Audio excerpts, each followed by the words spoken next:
De encontrarla, aquí se la ve con su sonrisa, la trae siempre encantadora ella. Qué placer escucharla con su mirada de mujer. Carolina Perín. Caro, ¿cómo te va? ¿Cómo estamos?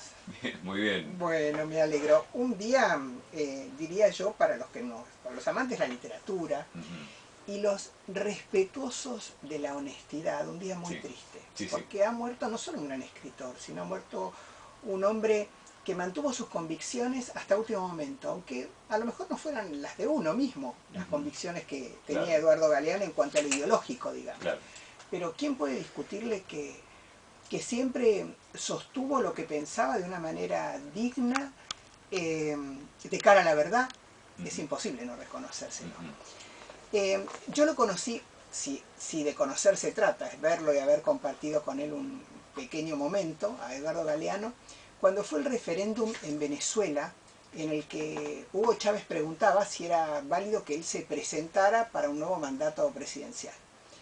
Y bueno, me tocó ir a cubrir todo, en alguna otra oportunidad yo conté ese fenómeno de popularidad que Chávez tenía por entonces. Ujú. Eh, y en un momento se hace una cena para aquellos delegados latinoamericanos que han venido como observadores de ese encuentro, y vamos a ingresar a un salón en el ex Hyatt de Caracas, y un señor muy galante me dice: pase por favor. Y claro, yo alguna vez había escuchado esa voz, me doy cuenta de Eduardo Galeano. Le digo a todas las chicas de mi edad que nos están escuchando que casi me desmayo en el mismo momento, porque pocas veces vi ojos azules tan azules, pocas veces vi un bronceado natural tan natural, pocas veces Ujú, vi un hombre tan bien puesto y tan ujú. amable. Y como a mí no me faltan palabras, me di vuelta y le dije: mire, desde el año 70 que estoy esperando este encuentro. Pero vamos a ponerlo un poco en contexto, porque Sí, seguramente hay cosas mucho más importantes que esta pequeña anécdota que yo solo puedo contar de Eduardo Galeano. Él escribe Las venas abiertas de América Latina en un momento en el que pensemos en las universidades públicas, ¿no? Pensemos sí. en fines del 69 o principios del 70, cuáles eran las grandes preocupaciones que había en las facultades humanísticas. Tratar de poder explicar por qué los países con tantas riquezas y tanta materia prima éramos tan pobres. Tan Ujú, sencillo como eso. ujú. ¿Y qué hace Eduardo Galeano? En Las venas abiertas de América Latina explica, a partir de la historia y de la llegada de Colón, cómo todas esas materias primas que los países americanos tienen en realidad eran sustraídas y llevadas sin procesamiento alguno a los países de características más imperiales, donde se hacían los procesamientos. Esa matriz o ese modelo que tan brillantemente él expone hace que inclusive él diga años después: bueno, no es que no estoy tan de acuerdo con lo que escribí, me parece que tal vez esto, en vistas a la globalización, un fenómeno que todavía no se esperaba, debería ser revisto o reformulado. Pero lo cierto es que en aquel momento marcó con gran valor esa impronta de decir: miren, acá pasa esto, lo que se exporta es la minería, lo que se exporta es la lana, lo que se exporta es, digamos, todo aquello que es fruto del trabajo del hombre, fundamentalmente con la tierra y con los productos básicos, y todos los procesamientos se hacen afuera, con lo cual el valor agregado no queda para Claro. nosotros. Seguimos peleándola los países latinoamericanos, porque esa es la verdad y hay que decirlo. Ujú. Es decir, nosotros tenemos como matriz económica poca oportunidad de elegir el producto, porque por mucho que hablemos y acá tal vez me meto un poco en economía, pero digamos con la autoridad de los años, aunque más no sea con eso, aunque invoquemos el tema de los precios cuidados y demás, lo real y cierto es que si usted se lava los dientes todos los días, va a tener que comprar una pasta de dientes que, aunque el producto interior, que no lo sé, esté fabricado acá, vamos a pagar un royalty por la marca y el uso del nombre internacional. Claro.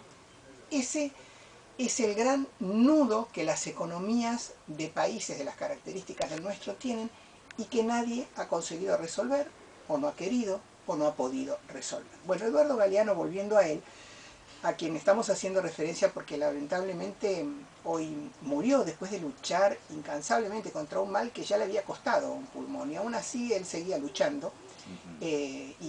y bueno, bien que la batalló hasta que pudo, lo expresó magníficamente bien en este libro, a tal punto que cuento algunas anécdotas, les digo, desde Wikipedia hasta todos los portales hoy pueden encontrar ustedes mayores precisiones de lo que fue este escritor que nació en un hogar, diría yo, casi aristocrático de Uruguay, de Montevideo, que formó parte de los revolucionarios de allá de la década del 70, que en el 73 se exila en nuestro país y que después, obviamente, por los acontecimientos por todos conocidos y porque además era un blanco muy marcado, ya solicitado, finalmente termina viajando a Francia, que tuvo 3 mujeres, de las cuales tuvo un primer hijo con la primera, 2 con la segunda, no tuvo hijos con la tercera, que en un momento cuando mencionamos esto de las venas abiertas de América Latina y él empieza una revisión de su literatura, se dedica a escribir otro tipo de literatura.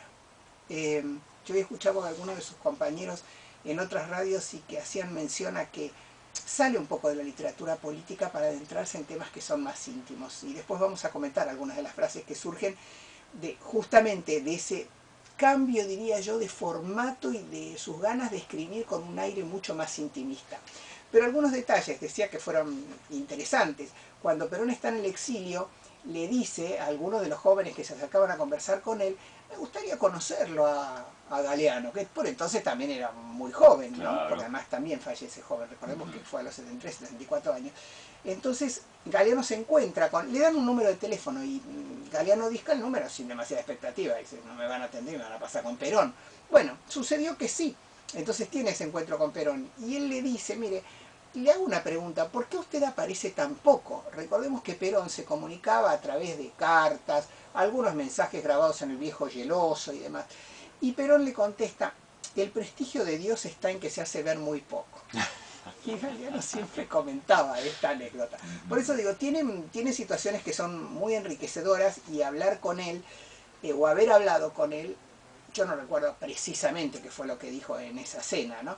Pero en donde, bueno, todo el mundo quería sacarse una foto con Galeano. Yo no me la saqué, estuve medio lenta ahí, pero No, tengo otras. el momento, ¿no? Sí, no, fue muy impactante.